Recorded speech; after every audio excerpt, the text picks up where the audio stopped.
Hi friends, welcome to Diya Samayal. இன்னைக்கு என்ன செய்ய போறோம்னா முட்டையை உடைச்சு ஊத்தி ஒரு செமி கிரேவி தான் பண்ண போறோம். இது சூடான சாதத்துல போட்டு பிசைஞ்சு சாப்பிட்டோம்னா அவ்வளோ டேஸ்டா இருக்கும். அது மட்டும் இல்லாம இது புலாவ், தோசை, இட்லி, சப்பாத்தி கூட ஒரு நல்ல காம்பினேஷன். வாங்க எப்படி செய்யறதுன்னு பார்க்கலாம். அதுக்கு முன்னாடி இப்பதான் ஃபர்ஸ்ட் டைம் என் சேனலை பார்க்குறீங்கன்னா என் சேனலை சப்ஸ்கிரைப் பண்ணிட்டு பக்கத்துல இருக்க பெல் ஐக்கானை கிளிக் பண்ணிட்டு வாங்க. கிரேவி செய்ய ஒரு பேன் எடுத்துக்கோங்க. பேன் நல்லா சூடான பிறகு 3லேருந்து 4 டேபிள் ஸ்பூன் எண்ணெய் சேர்த்துக்கோங்க. எண்ணெய் சேர்த்து நல்லா சூடான பிறகு 1/4 ஸ்பூன் சீரகம், 1/4 ஸ்பூன் சோம்பு, ஒரு ஏலக்காய், 2 கிராம்பு, ஒரு பட்டை எல்லாத்தையும் எண்ணெயில் சேர்த்துக்கோங்க. சீரகம், சோம்பு நல்லா பொரிஞ்சு வந்திருக்கு. இப்போ ஒரு பெரிய சைஸ் பச்சை மிளகாவை நறுக்கி சேர்த்துக்கோங்க. 1 ஸ்பூன் இஞ்சி பூண்டு பேஸ்ட்டு சேர்த்துக்கோங்க. இஞ்சி பூண்டு பேஸ்ட்டு சேர்த்து நல்லா வதக்கி விடுங்க. ஒரு 30 செகண்ட் வதக்கி விட்டால் போதும். அந்த எண்ணெயில் நல்லா வதங்கி அதோடைய பச்சை வாசனை நல்லா போயிடும்.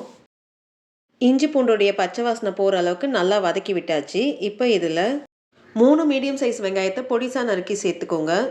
வெங்காயம் சீக்கிரம் வதங்கிறதுக்காக ஒரு 1/4 ஸ்பூன் உப்பு சேர்த்துக்கோங்க. வெங்காயத்தோட உப்பு சேர்த்து நல்லா வதக்கி விடுங்க. வெங்காயம் நல்லா வதங்கி அதோடைய கலர் நல்லா சேஞ்ச் ஆகி வரணும். அந்த அளவுக்கு நல்லா வதக்கி விட்டுக்கோங்க. வெங்காயம் அந்த எண்ணெயில் நல்லா வதங்கி அதோடைய கலர் நல்லா சேஞ்ச் ஆகி வந்திருக்கு. இப்போ இதில் 1/4 ஸ்பூன் மஞ்சப்பொடி சேர்த்துக்கோங்க.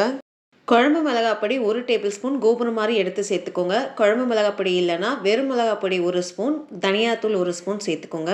காஷ்மீரி மிளகாத்தூள் 1 ஸ்பூன் சேர்த்துக்கோங்க.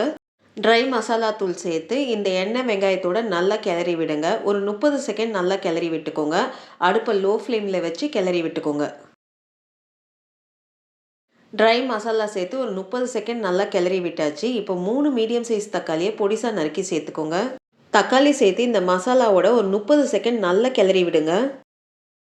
தக்காளி இந்த மசாலாவோட நல்லா கிளறி விட்டாச்சு. இப்போது கிரேவிக்கு தேவையான உப்பு சேர்த்துக்கோங்க. நம்ம ஏற்கனவே வெங்காயத்துக்கு கூட உப்பு சேர்த்துருக்கோம். அதுக்கேற்ற மாதிரி சேர்த்துக்கோங்க. உப்பு சேர்த்து இந்த மசாலாவோட நல்லா கிளறி விட்டுக்கோங்க. ஒரு 2 கலர் கிளறி விட்டால் போதும். நல்லா கிளறி விட்டாச்சு. இப்போ மூடி போட்டு 2 நிமிஷம் லோ ஃப்ளேமில் தக்காளியை நல்லா வேக விடுங்க. இந்த 2 நிமிஷத்துலேயே தக்காளியில் நல்லா தண்ணி விட்டு நல்லா மசிகிற அளவுக்கு வெந்து வரும். 2 நிமிஷம் லோ ஃப்ளேமில் நல்லா வேக விட்டாச்சு. மூடி திறந்து பார்ப்போம். எண்ணெய்லாம் நல்லா பிரிஞ்சு வந்திருக்கு. ஒரு கிளறி விடுங்க. தக்காளி நல்லா மசிஞ்சு வர அளவுக்கு நல்லா வெந்து வந்திருக்கு. நல்லா கிளறி விட்டு இப்போ 1 கிளாஸ் தண்ணி சேர்த்துக்கோங்க. தண்ணி சேர்த்து அந்த மசாலாவோட நல்லா கிளறி விடுங்க. நல்லா ஒன்று சேர கிளறி விடணும். நல்லா கிளறி விட்டு மூடி போட்டு ஒரு 5 நிமிஷம் லோ ஃப்ளேமில் மசாலா நல்லா குக் ஆகட்டும். அதில் பச்சை வாசனைலாம் போய் எண்ணெய் நல்லா பிரிஞ்சு வரும். இந்த மசாலா நல்லா குக் ஆகிறதுக்குள்ளே 3 பத்து தேங்காவை பொடிசா நறுக்கி மிக்சி ஜாரில் சேர்த்து நல்லா அரைச்சி தேங்காய் பால் மட்டும் எடுத்துக்கோங்க. திப்பியெல்லாம் எடுத்து போட்டு தேங்காய் பால் மட்டும் எடுத்துட்டேன். இதை ஒரு ஓரமாக வச்சுக்கோங்க. 5 நிமிஷம் லோ ஃப்ளேமில் மசாலா நல்லா குக் பண்ணியாச்சு. மூடியை திறந்து பாருங்கள். எண்ணெய்லாம் நல்லா பிரிஞ்சு வந்திருக்கு. மசாலாவை நல்லா கிளறி விட்டு இப்போ இதில் 1/2 ஸ்பூன் சீரகத்தூள் சேர்த்துக்கோங்க. 1/4 ஸ்பூன் கரம் மசாலா தூள் சேர்த்துக்கோங்க. சீரகத்தூளும் கரம் மசாலா தூள் சேர்த்து இந்த மசாலாவோட நல்லா கிளறி விடுங்க. ஒரு 30 செகண்ட் நல்லா கிளறி விட்டுக்கோங்க. நல்லா கிளறி விட்டாச்சு. இப்போ இதில் நம்ம அரைச்சி வச்சிருக்க தேங்காய் பாலை இதில் சேர்த்துக்கோங்க. தேங்காய் பால் சேர்த்து இந்த மசாலாவோட நல்லா கிளறி விட்டுக்கோங்க. நல்லா ஒன்று சேர கிளறி விட்டுக்கோங்க. நல்லா ஒன்று சேர கிளறி விட்டு இப்போ ஒரு கொதி வரட்டும். நல்லா கொதிக்க ஆரம்பிக்குது.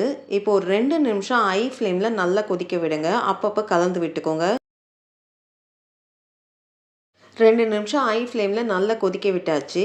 இப்போ இதில் நான் செஞ்சுருக்கிற கிரேவியோட அளவுக்கு 4லேருந்து 5 முட்டை உடச்சி ஊற்றிக்கலாம். முட்டையை உடச்சி பொறுமையாக ஒரே இடத்துல ஊற்றுங்க. தெறிக்காமல் பார்த்துக்கோங்க.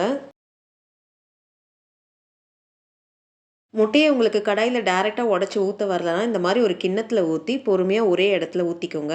முட்டையை உடச்சி ஊற்றின பிறகு நீங்கள் மிக்ஸ் பண்ணக்கூடாது. மிக்ஸ் பண்ணி விட்டிங்கன்னா முட்டை பிரிஞ்சு அந்த குழம்போட நல்லா மிக்ஸ் ஆகிடும். அதனால் மூடி போட்டு ஒரு 5 நிமிஷம் லோ ஃப்ளேமில் அப்படியே டம் போடுங்க. 5 நிமிஷம் லோ ஃப்ளேமில் டம் போட்டோம். மூடியை திறந்து பாருங்கள். எண்ணெய் நல்லா பிரிஞ்சு வந்திருக்கு. முட்டை ஓரளவுக்கு வெந்து வந்திருக்கு.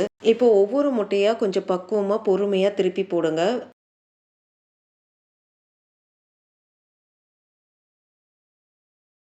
எல்லா முட்டையும் திருப்பி போட்ட பிறகு இப்போ மூடி போட்டு ஒரு 2 நிமிஷம் லோ ஃப்ளேமில் அப்படியே டம் போடுங்க.